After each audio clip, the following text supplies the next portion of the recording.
Welcome to the Exceptional Sales Leader Podcast with Darren Mitchell. If you're a sales leader looking to take your leadership to a whole new level, then this is the podcast for you.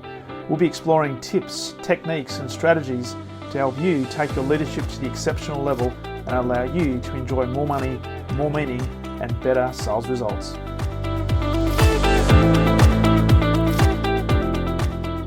Welcome back to the Exceptional Sales Leader Podcast, and it is my absolute pleasure to welcome back, actually, for the third time.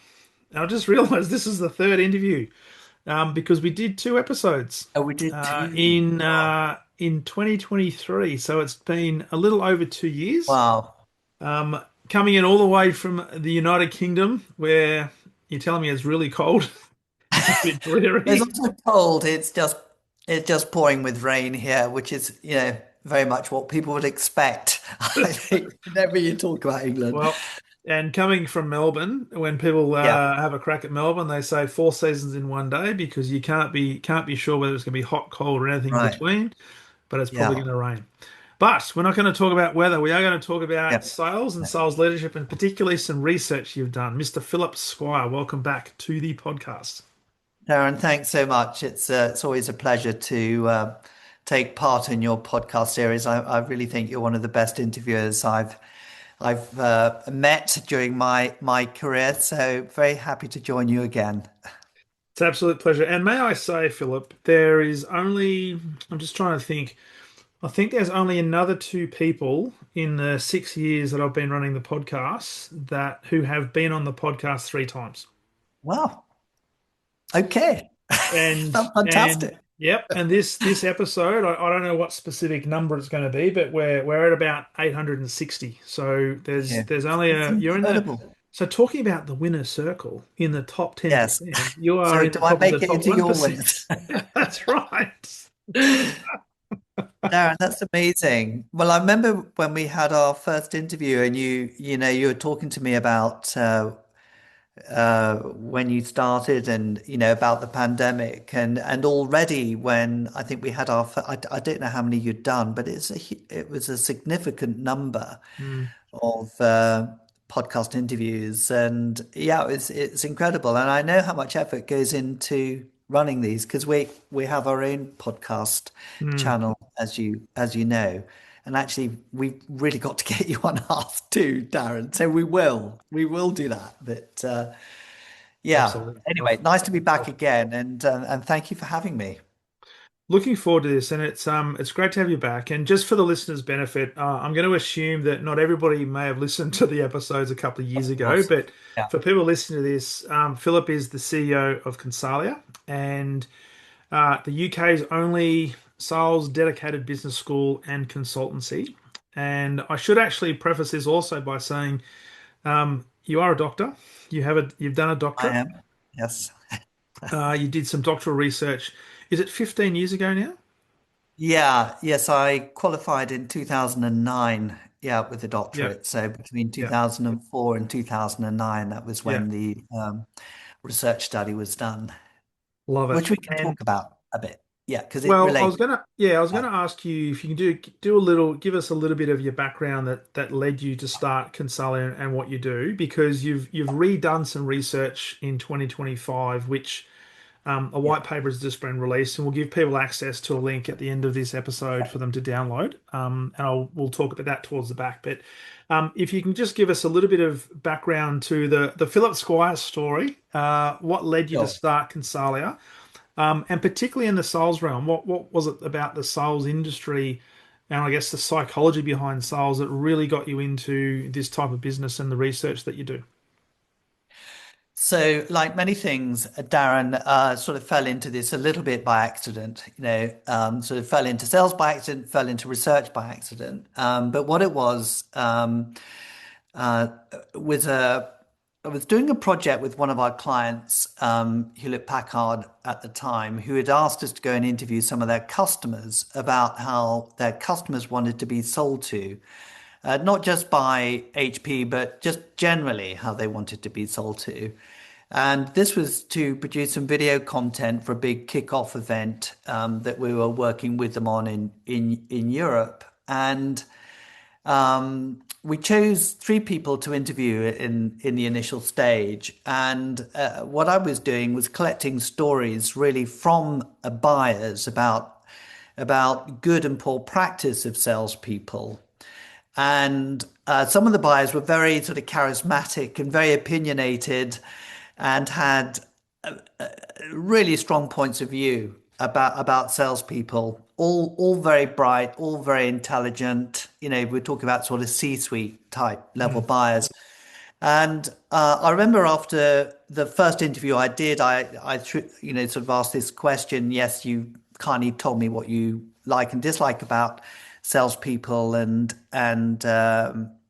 what percentage of people sell to you in a way that you really like. And you know, I'll never forget the first one said, "Well, in my view, sort of 95% of salespeople complete waste of time." And so I thought, I tell you what, I think that might go down quite well at this kickoff event. And then I thought, what I'd add that question formally to the next interviews that I did. And the next person I interviewed said less than 10% sold in the way that wanted. And that really sort of triggered this question about, you know, I was concerned about the low percent, because I know companies spend an awful lot of money in sales training, sales development programs, and really you would hope if you had access to these senior level decision makers, you would turn up better than that. mm, And so again, by chance, I happened to be speaking to a professor at a university. I had no thoughts that I would turn this into a doctorate, and he said, "Well, why don't you take that research that you've done and turn it into something bigger?" And I thought, well, it would be great to get this sort of academic underpinning by broadening the research. And really that led to me then doing the doctorate. And I was sponsored a lot by our clients. HP were interested to sponsor us with clients of theirs around the world, Tetra Pak, Siemens, others. And so I conducted this significant piece of work. And what surfaced for me all those years ago was the connection between sales behavior and sales values. mm, And a lot of what I think the sales sector had traditionally been involved in terms of developing salespeople was around sales techniques, sales behaviors. And it was very unusual to then start to go deeper to what kind of values, you know, sort of underpin the mm. kind of behaviors that customers are looking for. And that's what I did all those years ago, and identified four positive mindsets, which we can talk about, and four negative mindsets. And and then since then, the whole load of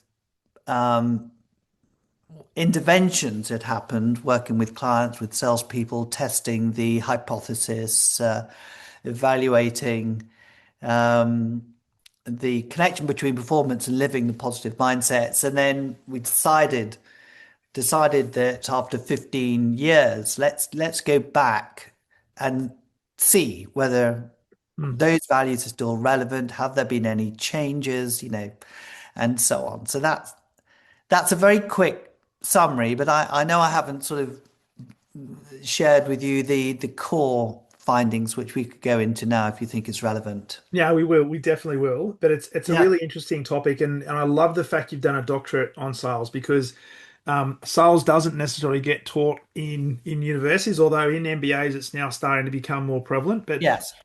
most sales, and I think you said the same as well. It sort of accidentally fell into it, but Yeah. most salespeople and sales leaders don't wake up one day and say, "I think I'm going to be in sales. I'm going to go and learn how to be the best No, salesperson and be of great that's right. service." They kind of fall Yeah. into it.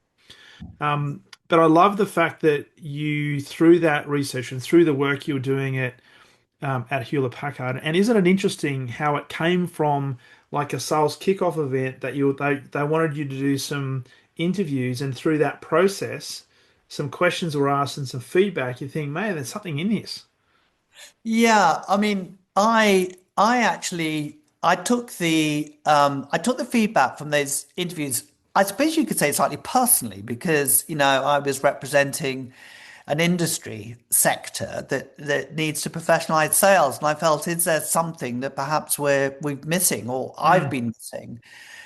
So that that trigger was really important. But actually, what was important to your point about how many doctorates are there now in, how many people have done a doctorate in sales, and it's very few. But I was taken with the way the organizations that kind of sponsored us with the research also were interested in the thoroughness of reflection that you get from doing a doctorate mm, and any kind of academic study, and indeed it was HP that said, could we help design a master's program for their large deal bid pursuit team? And, we weren't in that business then. And we decided that we would, I talked to the university that I was doing my doctorate with and said, look, can we create a master's program for very senior salespeople? mm. And I was taken with the application and interest. I thought, God, why did people want to do it? And I think for many, it's kind of legitimacy. They're Mm. all proud of the profession they're in. Like you said, we fell into it by accident, but it's like it gives legitimacy, I guess, and authenticity to the person that's actually got an academic qualification at master's or doctorate level. Mm. So that then took us into the whole sales education space, and for Consalia, it's been quite a transformational. I mean, from the early days of doing the master's programs for HP, I think we've now got 300 or 400 active students going through undergraduate and postgraduate programs now. And so we've literally our alumni is approaching 1,000. If, Nice.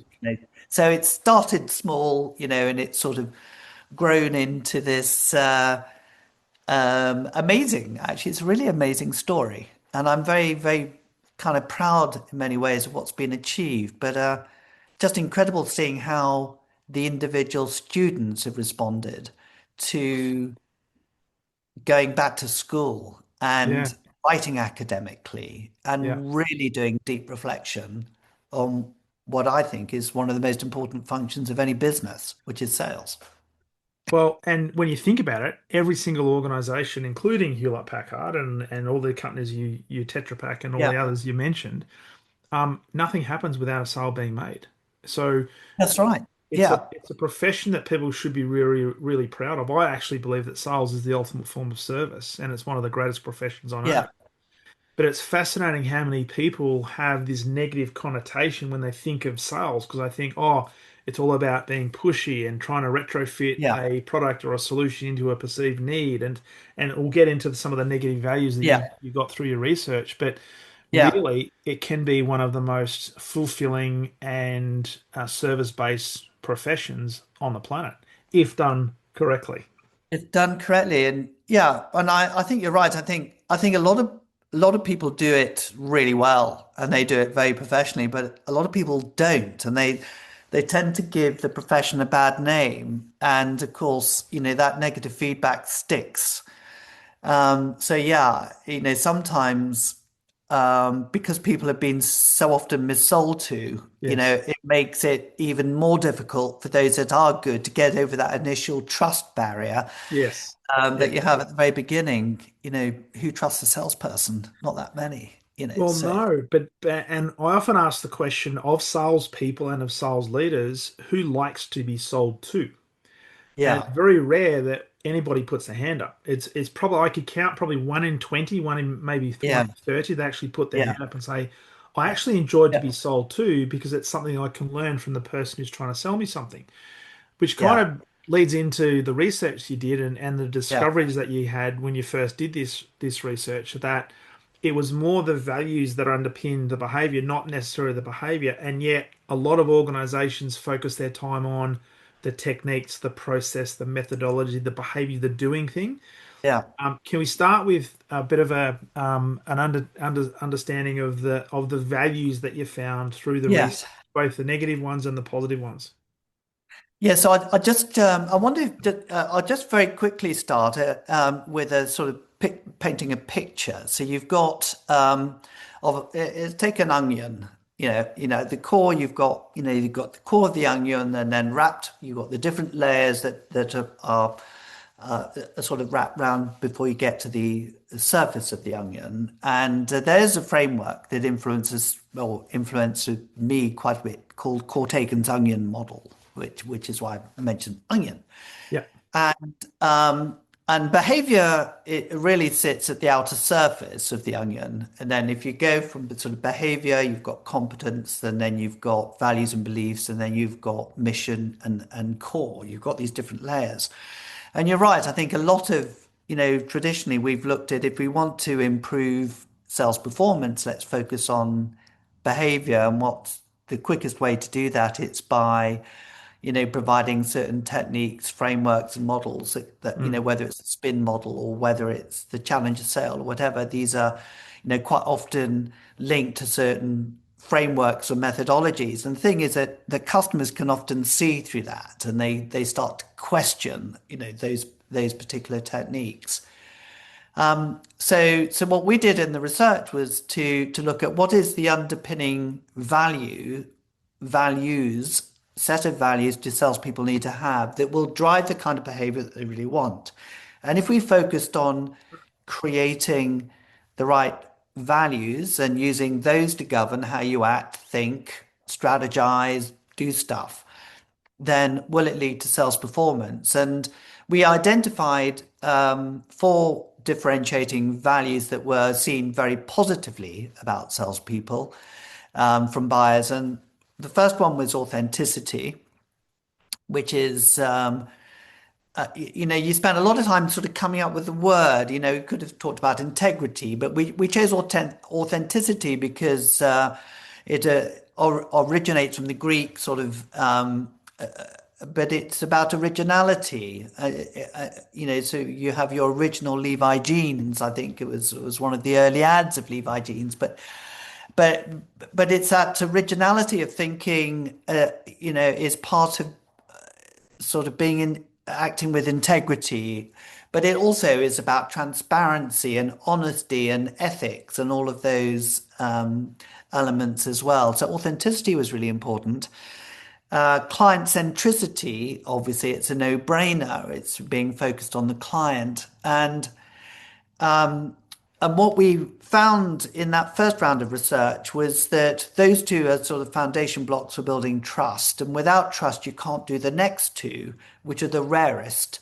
mm, But it's where buyers really want to get to, which is around proactive creativity. It's sort of not just waiting for the buyer to come up with sort of solutions that they want salespeople to work on in a creative sense, but they like it when salespeople actually come up with ideas that maybe they haven't thought of. And the final one, which I love, is tactful audacity. It's the art of knowing how far to go without going too far. So it's acting with respect but being bold. Now, that is fine when you've got trust, but when mm. you don't have trust, it will come across as arrogance.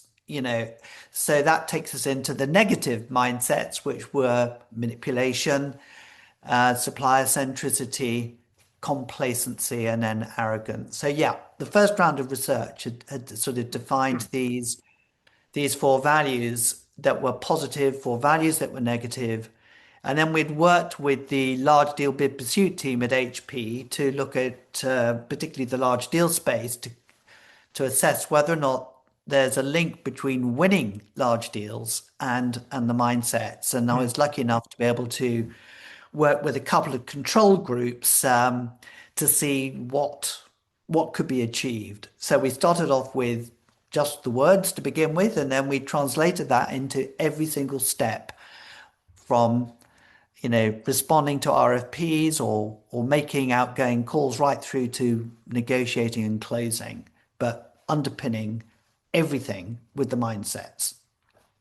And So that was just fun. on that, Well, as you were talking about that, I'm just thinking back to when I was a salesperson, but then when I was a sales leader, and Yeah, just taking, for example, a response to an RFP, and yeah, I'm kind of cringing to myself, reflecting on the proposals and particularly the executive summaries where it would mention our organization as the selling organization, probably by yeah, a factor of 1 to 5, as yeah, compared to the buying organization in a proposal. And it was all yeah, about us. And we thought that if we impress the buyer with all of this fantastic information about how good we are and all these case studies and these white papers and this big network, etc., then that would yeah, help. And so you mentioned something really interesting there that the last two in the positive values, you can only do when you have a deep bedrock of trust, and that being the proactive creativity, but also, I guess, the tactful audacity where you can push the boundary and yeah, maybe challenge the customer. But there is a fine line there because if, for example, which many organizations are, under pressure to hit a number, under pressure to hit a margin, time, yeah, yeah. that can very quickly switch into um, over arrogance or complacency. It really can. And so, yeah, part of the kind of analysis when we sort of identified these values and mindsets was recognizing that salespeople operate within a system of targets, KPIs, and various levers.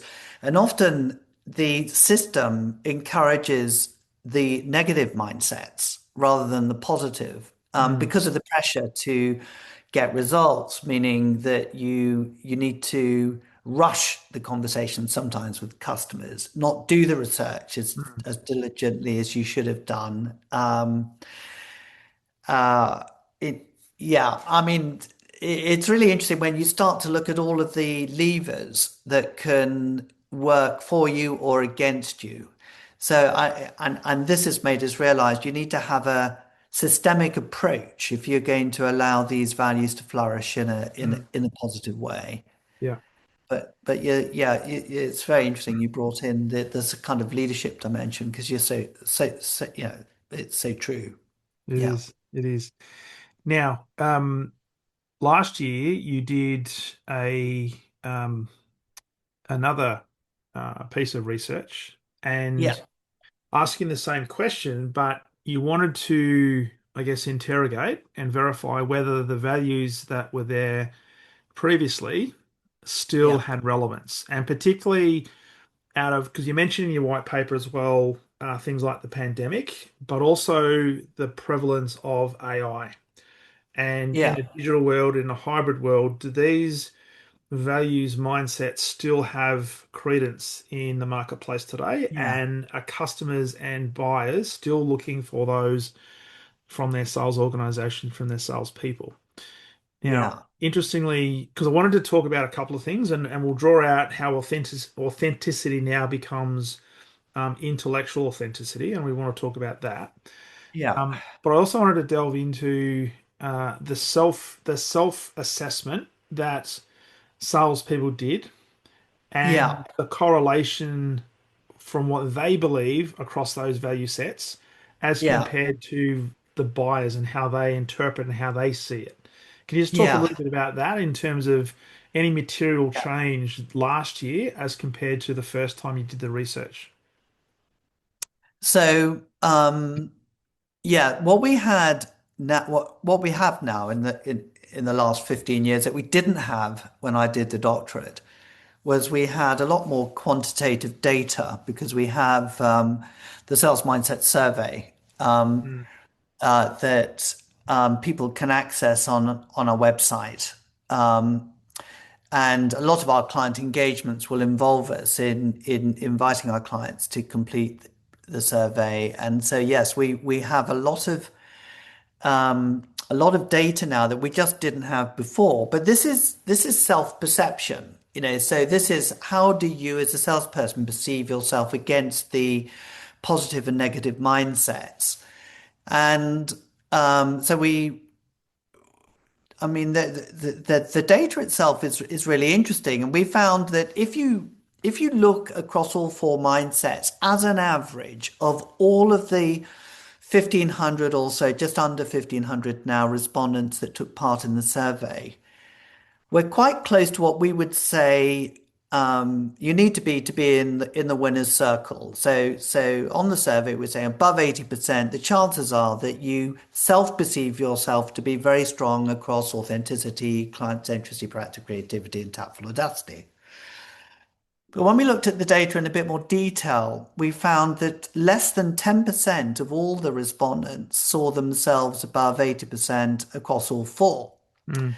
And it really made us realize that the importance of something we talked about earlier, which is you need to have all four. You can't be strong in tactful audacity or proactive creativity, but actually pretty low on authenticity and client centricity because it kind of, you may think you're tactfully audacious, but the chances are your client's going to see you as being arrogant or being That's client right. centric, So, so that was a really interesting realization.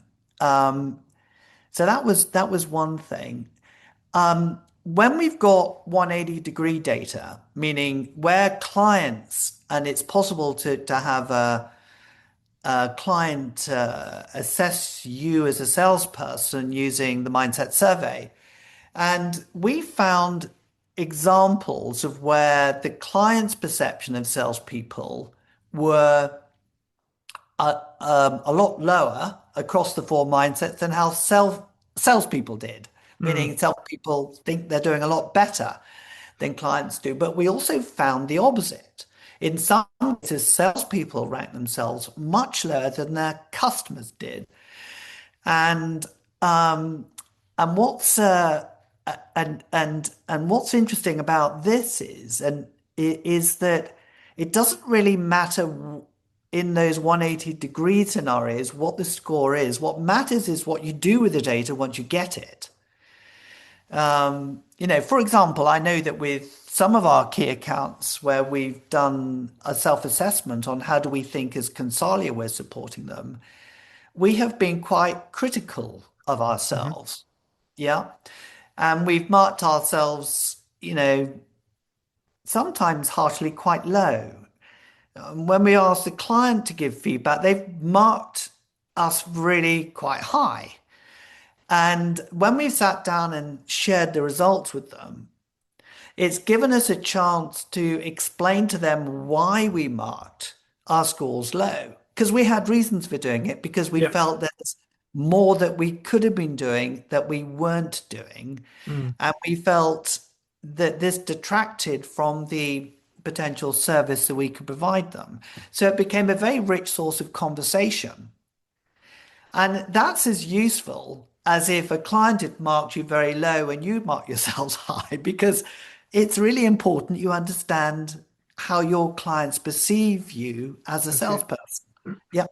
So, so yeah, the self-analysis, the quantitative data has been really interesting, but it's based on the old framework, not the new one, because it's only been in November last year that we published the findings of the new Mm. data. We've just recently modified the mindset survey to bring it in line with the new findings. So it's a bit of a look back on the historical framework to kind of add a bit more richness to the data that we've got. Love that. I love that. And the fact that you have used it yourself and Yeah, are able to do the reflection and sit down with your buyers and go through it, it gives you, yeah, and that probably does two things from my perspective. It's demonstration of authenticity. yeah, There's a level of curiosity there, which is understanding how does the client see you, which leads into client centricity. And yeah, through those two gives you a great basis to get information to improve the client engagement, which through that process improves trust, which then yes, enables you to now correct. work with the client because Yeah, how many organizations want to have a collaborative win-win partnership yeah, agreement or a relationship rather than yeah, just a supplier customer relationship? And right. when that happens, you've got a position or a platform where you can be tactful, and audacious, but do it in a respectful way. Yeah. Yeah, that's right. So I, you know, can't see any reasons why you wouldn't want to do it in that sense. Just, there's so many reasons for doing it. Whether it's bad news or good news, it's all helpful. Yeah, it's all helpful.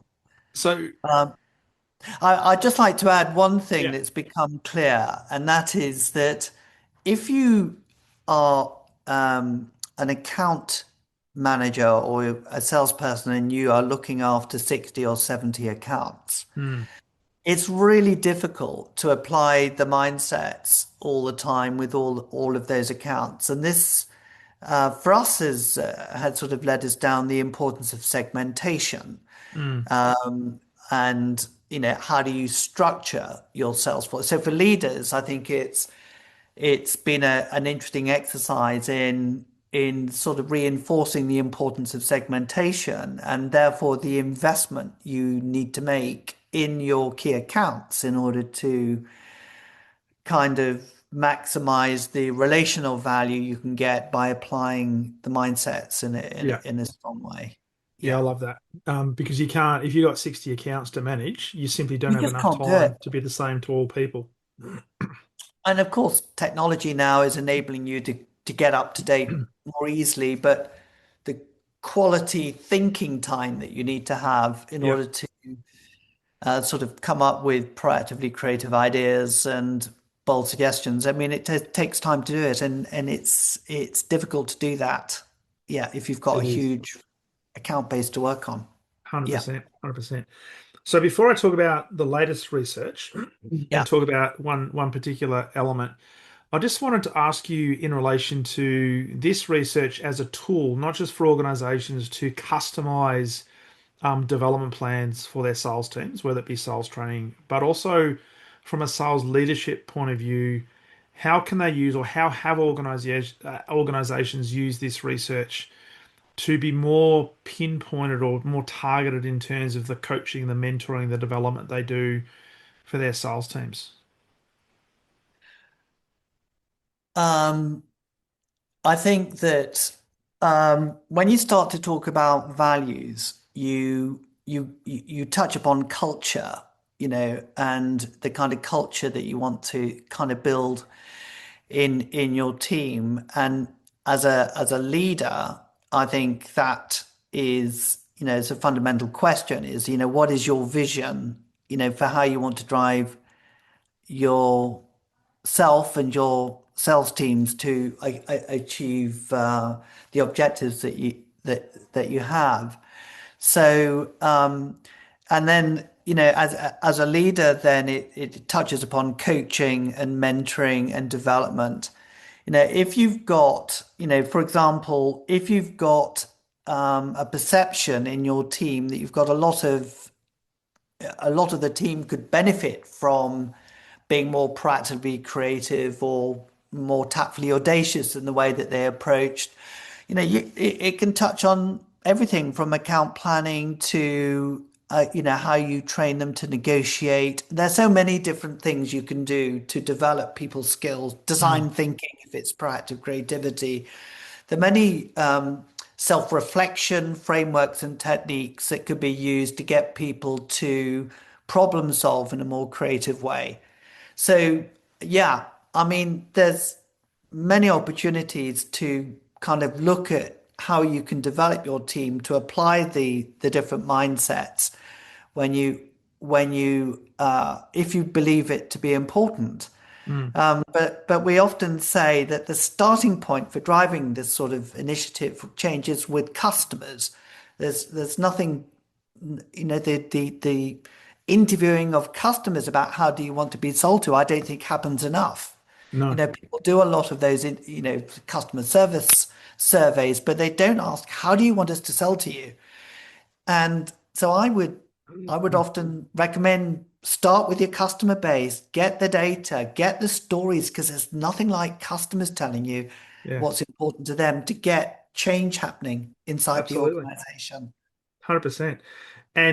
And the reason I ask that question is there are so many organizations that go and buy off the shelf sales training, thinking that the sales training is going to make a world of difference to how they sell to their customers. And they don't have the tailoring. They don't understand how customers like to be sold to. They think it's the spin the spin methodology or the challenger sales methodology, Yeah, which, by the way, is all supplier centric. It is not it customer is. centric. Yeah. I think that's so true, and a lot of one has to be a bit careful because I, sort of have a lot of respect for people like Neil Rackham, who's done, a lot of research that's led to spin, and also, of course, the Challenger sale is great as well in many respects, but if used in the wrong way, I think could come across as being very supplier centric Mm, and this insight-led conversations, yes, that tends towards proactive creativity, but if you don't have that constructive trust, yes. in the first place, then I think these are tools that you can have. And sadly, I think many of the sales training solutions on the market are, just as you've said, things that you are more addressing the behavioral side, not Mm, the values that underpin the behaviors. And the correlation between sort of values and behavior is essential, in my view. yes. It's where you need to start. It's like the operating system has to be correct for the applications that you might want to sit on top of it. Could Mm, be types of techniques if they're going to work effectively. absolutely. Absolutely. Now, the research you did, it was it the same? Was it just under 1,500 this time around as well? No, no, the research this time was qualitative face-to-face interviews Right. with buyers from around the world. Um, uh, and it's very similar to what I did in the doctorate. Hmm. So the mindset survey, which is on our website, was was designed just to collect the data around what were the initial four mindsets, not the new ones. The new ones now, yes, the mindset survey, of course, is being adjusted. I think it's live now on the website, but it's so new, this research. Mm, I think the mindset survey still stands, but the nuances, I think, of what we've got now, having conducted the research again 15 years later, is really important. And it's great to have this chance to talk about it with you, yeah, on the excellent. podcast. Yeah. Um, and interestingly, what the research showed this time round was the essentially the four positive mindset values remained the same, but there was one in particular that evolved more visibly than the other ones, and that was authenticity. And it turned from authenticity into intellectual authenticity. Can you Yeah. explain what that is and Yeah, of course. why is it why and what was it about that sort of stood out for you as an important? Yeah. So sometimes it's a word that a buyer says that suddenly is a bit like a light bulb going off. And what happened this time round that suddenly made a lot of sense given some of the huge um, changes that have taken place in the world in recent years. We can talk about the pandemic and we can talk about AI in particular. And I'm just going to quote. Yeah, I'm just going to quote. I've got a list of quotes here from some of the buyers, but this is two different people Hmm. are talking about use the same word in a different way. Um, this is the chairman of a board of one of the largest tech companies in the world. Yeah, was one of the interviews, and he said, "You come to trust the intellectual honesty and the competence. No smoke, no mirrors, no superlatives." Yeah. Mm, And so that was a quote that was made, and this word, and that if it's just a one-off, you would have said that's an interesting word. Why has he yeah. chosen the word intellectual honesty? And then we had someone completely different, um, uh, completely different country. This was in Italy. He said, "I'm disturbed first by intellectual dishonesty." Yeah. Don't tell Wow. me smoke or hot air. It's funny. They used two completely different people, and I'd be I'd never heard the word intellectual in all the interviews that I did first time round. So that was for me a new word, and I began to think in the context of all the other interviews that we did, Yeah. um, why has this? Is it just luck? Is it just, why have these two words kind of surfaced? And if you take this into the context of AI, yeah, in particular, which is more recently, and here's some other quotes. Technology has made salespeople lazy. Mm. Relying purely on bots and AI and sending auto-generated emails is damaging the reputation of their company. That's just what procurement write with AI, sellers answer with AI, with procurement, and procurement then mark the homework with AI. Responses all look the same. You know, um,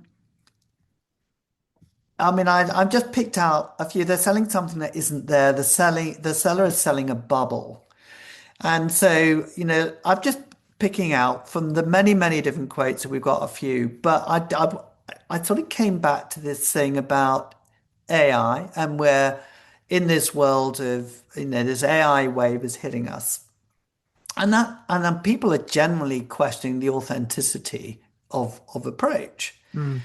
And so what is the so what are they looking for from salespeople? And you've kind of got the intelligence element, which is the AI element, and then you've got the human element, yeah, and it's clear that AI is an incredible support tool, Yeah. for doing research, for helping, for becoming more productive, but used in the wrong way, it can completely destroy trust.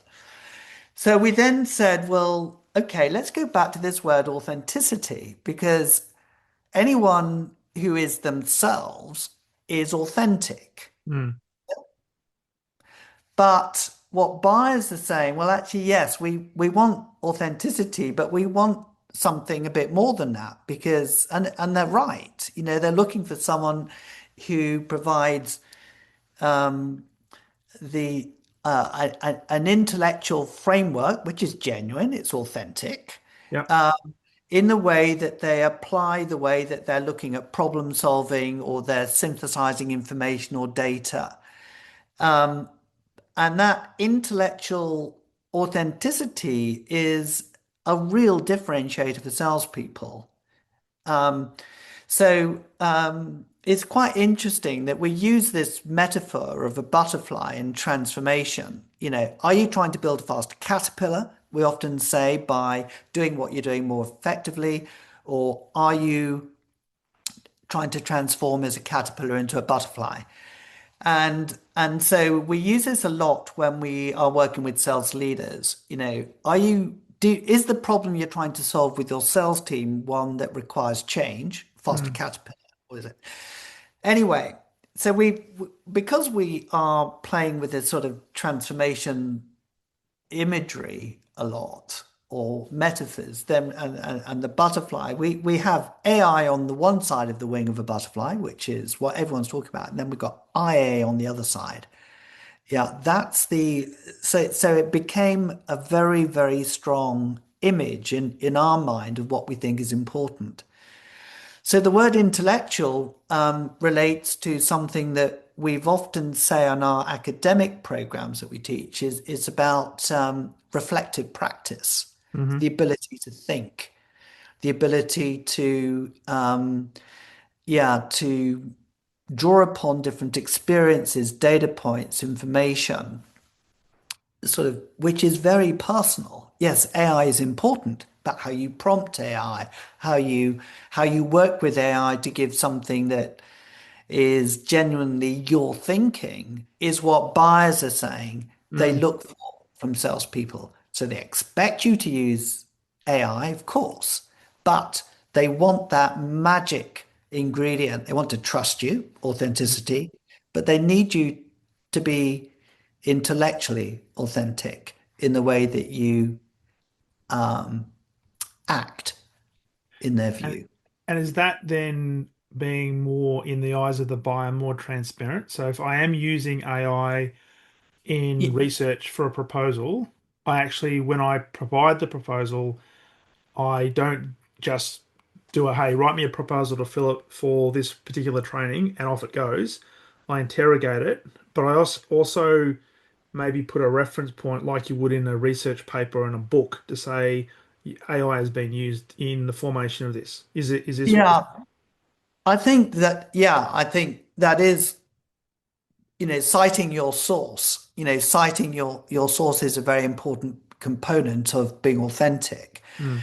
And I think we're beginning to see more of that now, where people are saying, yeah, this is an AI generated, whether it's a LinkedIn post or whatever. We've used, there's a book that David Brock has just written actually around sales mindsets. I don't know if you've seen it, but he's written it with Claude, and Claude is an AI agent. So he's kind of cited it.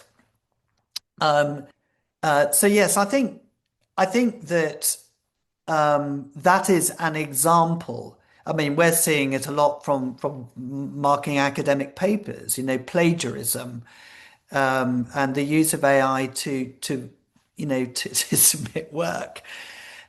You've really got to make it you. And yes, you can use AI to do that. But if it's too much, just by saying, yes, I've used an AI tool to help Yeah. generate it, doesn't tick all the boxes. I mean, you've No. got to, for example, of course, we used AI to help us with our thematic analysis of the research. However, the AI tool did not come up with intellectual authenticity as Mm, one of the defining mindsets. We mm, did. mm. It wasn't, yes, we extrapolated the data from the thematic analysis, and it suddenly made us realize actually this is something that is important. Yeah. And the thing that I was thinking about then is, and I've seen salespeople do this, fall into the trap of writing a proposal through AI, and it sounds very impressive, looks impressive, and they send it to the customer. At some point in the buying process, they have to have a real conversation with a real customer, and that might be a pitch, it might be a negotiation. So they need to understand what they've actually written and what the context of what they've written is. So if they give Yeah. in to AI and just send that to a Yeah. customer, they'll be found out very, very quickly that, hey, this wasn't your work, this wasn't your thinking, this was something you just threw into an AI bot and it spat it out. So I love the fact that the intellectual part is you don't give in to AI, you use AI through the method of maybe reframing or Yeah. getting some detail around what you're putting in place, but it has to be your thinking and you still need to interrogate, and that's where the reflection part becomes really important. It is. Yeah. Yeah, that's exactly sort of kind of where we're going with it.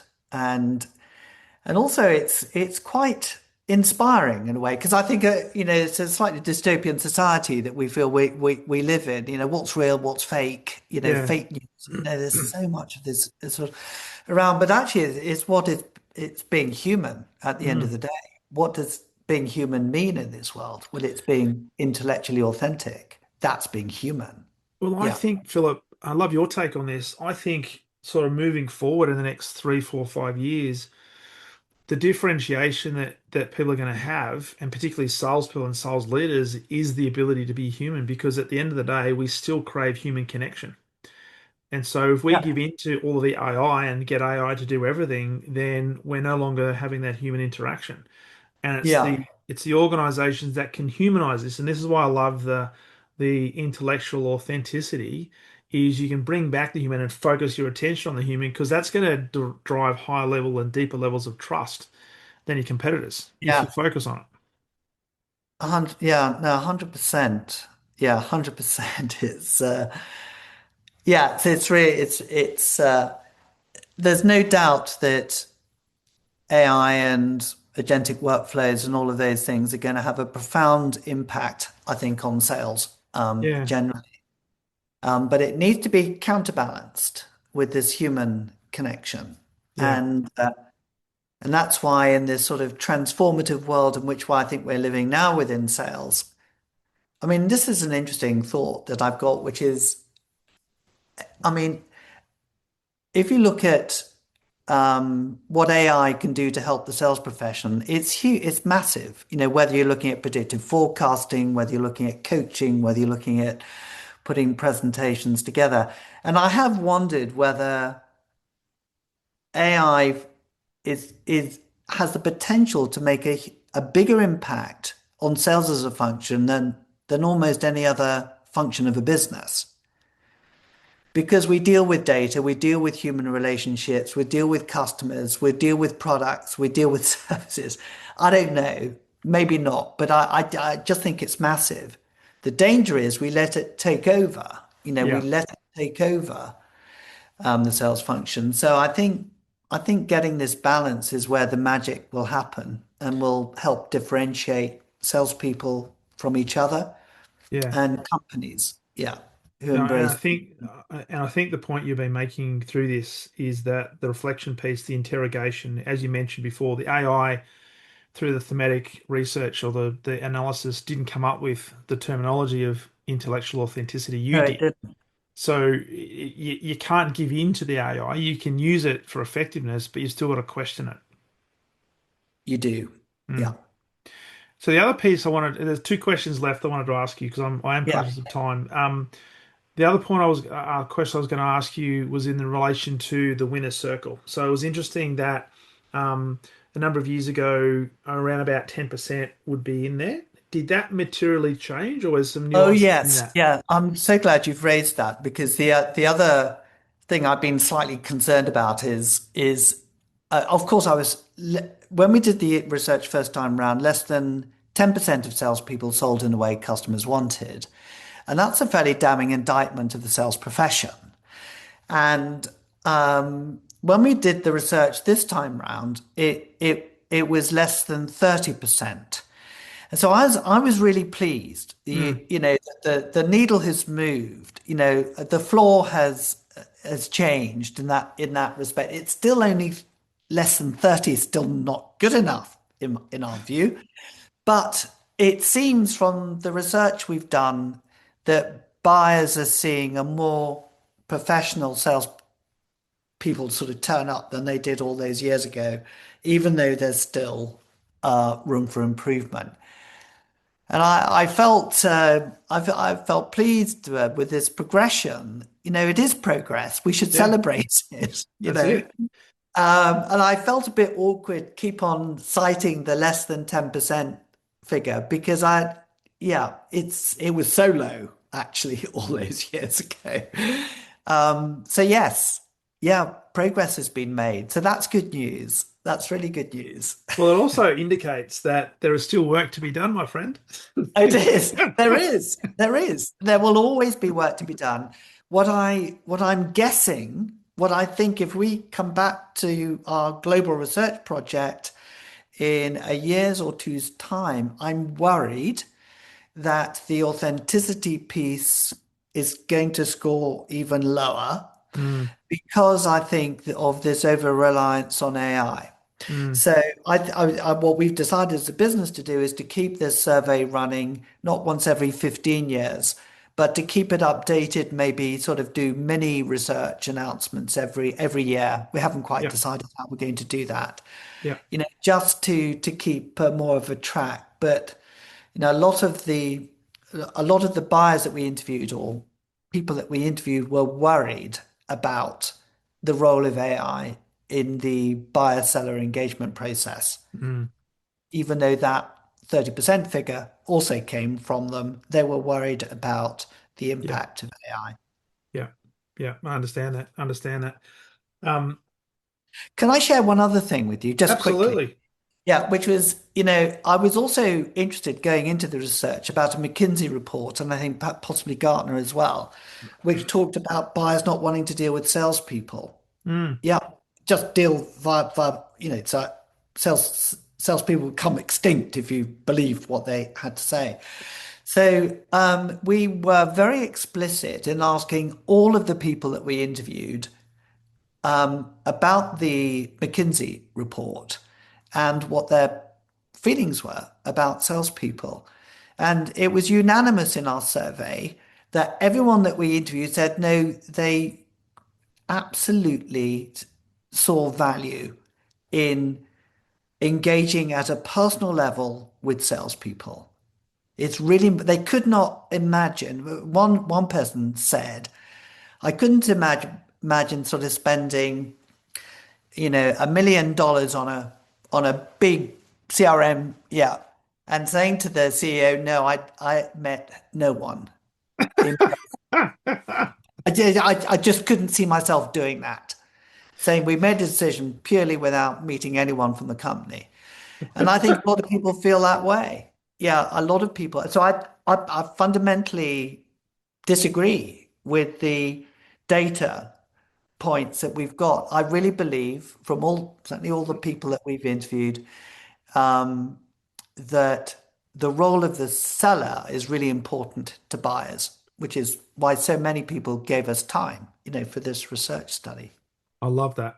I love that. And I keep saying people love to do business with those who they know, like, trust, but also remember, as long as you can do the things we've spoken about today, build Yeah, that level of trust, exactly. be intellectually authentic, and have that as a bedrock. But as Yeah. you were talking there, I had this vision of sitting in a pub and getting my mobile phone out and actually taking a photo of a QR code. Imagine doing $1 million CRM by actually taking a photo of a QR code and just do self selection. It sounds Self-selection. ridiculous. Yeah, but that's essentially. I mean, the McKinsey report even cited sort of multi-million-dollar contracts being done, but all the procurement people that that we interviewed said there's no way they could envisage that No, happening. no. They were genuinely against the concept. Mm, So yeah, to your point, I think people do buy from people. Yes, they they do. may do a lot of more research online and come better informed, but to not have any human connection throughout the entire buying cycle, for many, they wouldn't go there. And I think that's really important because as you rightly said, buyers today are more educated than they've ever been.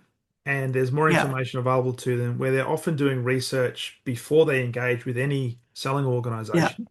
In some yeah, cases, they've already made a buying decision before they've chosen to integrate or interact with that organization. So, and this sort of loops back then to for the selling organization to really focus in on that intellectual authenticity yeah, because even simple things like putting posts up on LinkedIn, right, or putting yeah, posts up on your own Facebook page or yeah, wherever you happen to have your social platforms, people are going to do research and it'll pop up, right? So yeah, you want to yeah, be are you a person of integrity? Because that's what people want to do business with, yeah, who they yeah, want to do business with. yeah, 100, yeah, So absolutely. the final question for you, Philip, and I know we've gone a little bit longer than I said I was going to, That's but it's all been right. a fantastic conversation.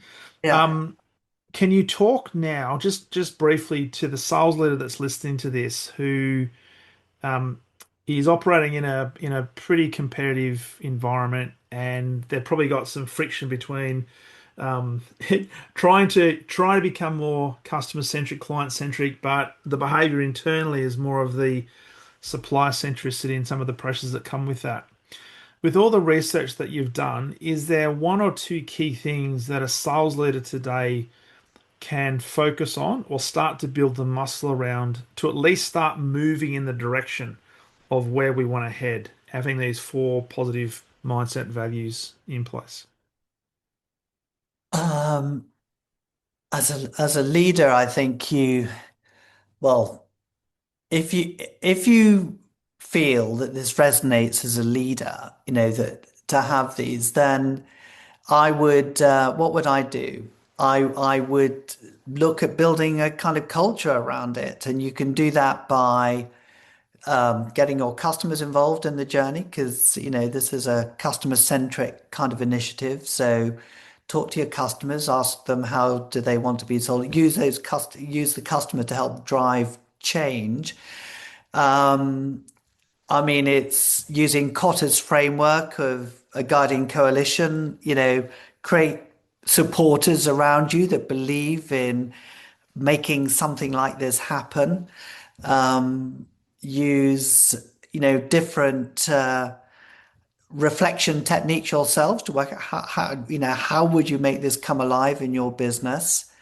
But be forensic in the way that you start to look at every step of the sales cycle, what do these values mean in the way that we do stuff, even down to LinkedIn posts or how we reach out to organizations. But there's lots of reading material. There's the, mindset survey data. There's the reports that we've got. There's all sorts of stuff if people are interested, Mm. to kind of learn more about it that they can have access to. But I think it starts with a vision of what you believe to be important as a Mm. leader. You really need to get underneath the skin of these concepts, and if you believe in it, then I think you'll figure out a way of I making it love happen. that. I love that. And to I guess to steal the methodology or the thought process of Simon Sinek, start thinking more about Yeah, the infinite game and not get restricted by the finite game. Because the other thing and you mentioned this in your white paper as well, what customers and buyers are looking for is for you to um, and be empathetic towards their buying cycle, not to try and get them to fit into your sales cycle. So yeah, that's what they're looking for. And you might, once you've got a bedrock of trust in place, you might be able to, I don't know, for want of a better term, call some favors, but it's not something you want to make a yeah, regular habit of. But just treat it as, hey, this customer is going to be here. We want a lifetime relationship with this customer. So we don't want to jeopardize that by trying to get them to bring things forward just to appease our sales director or yeah. CEO. Yeah. I think that's right, but I also think for sales leaders that so much of the behavior is influenced by the quality of pipeline that you've Yeah, got in the business. So if you haven't got a strong enough pipeline, then sometimes that can drive the negative behavior. So mm, when you start to look at driving a culture, you need to look at not just the values, but also, the way in which the business is being managed, the depth of pipeline that you've got, yeah, the velocity speeds of deals and things like that. yeah. So yeah, Love it. Love it. Philip, it's been an absolute pleasure having you back on the podcast. it's I'm great going to to be ask with you you, again, it's Darren. been brilliant, and I could keep talking to you for hours. The the question I want to ask you though is for people who want to connect with you, learn more about Consalia, but perhaps get access to the mindset survey, but also the white paper that you've recently released. Where's the best place for them to connect with you and do that? Well, I imagined, Darren, that there may be some notes in the posts that people can connect to, but obviously our website is the place to go where both the mindset survey. So if you just sort of typed in sort of Consalia Sales Mindset Survey, it would take you to the page. I'm not quite sure where the global research paper is, but it's probably very closely linked to that page as well. But yeah, just reach out or contact me, psquire@consalia.com. Um, I'd be very happy to kind of connect with people if they want to be connected with. Yeah. Perfect. Perfect. I'll put that in the show notes. Eddie did send me the link for the white paper, so I'll take that link and Great. put it in the show notes as Super. well. So Yeah, that's and look, great. people listening to this, if you're in sales and sales leadership, which is majority of people listening, please do yourself a favor and learn more about what Philip does, and please get your hand on the white paper because it's filled with gold that's only going to help organizations become better at serving their customers, which is going to help. Hopefully, here's my prediction. Hopefully, more and more sales people and sales organizations will become part of the winner circle. So in 12 months' time, maybe it's 40, 50%. Absolutely. Yeah. Brilliant. You, Darren. Philip, absolute pleasure. You're an absolute star and keep up the great work. And thanks again for being a guest on the podcast for the third time. For the third time, I'm very honored. I didn't realize it was three. I thought it was two. Thank you, Darren. It's been fantastic being with you again. Yeah. Brilliant. Thank you.